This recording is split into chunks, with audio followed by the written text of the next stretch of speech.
ನರಹಂತಕ ಕಾಡಾನೆ KP collar 2ನ್ನ ಸೆರೆ ಹಿಡಿಯುವಲ್ಲಿ ಅರಣ್ಯ ಇಲಾಖೆ ಸಿಬ್ಬಂದಿ ಕೊನೆಗೂ ಯಶಸ್ವಿಯಾಗಿದ್ದಾರೆ.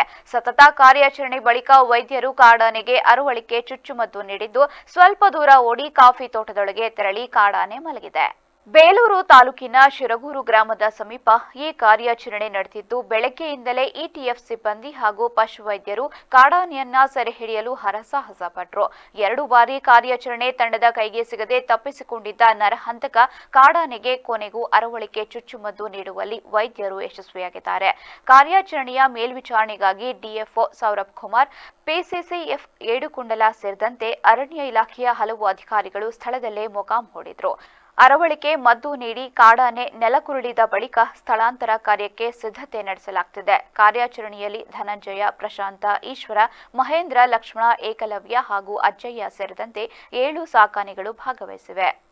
ಇನ್ನು ಕಾರ್ಯಾಚರಣೆಗೆ ಜಿಲ್ಲಾಧಿಕಾರಿ ಲತಾ ಕುಮಾರಿ ಅವರು ಸಾಥ್ ನೀಡಿದ್ದು, ಖುದ್ದು ಸ್ಥಳಕ್ಕೆ ಭೇಟಿ ಮಾಡಿ ಕಾರ್ಯಾಚರಣೆಯನ್ನ ವೀಕ್ಷಿಸಿದರು.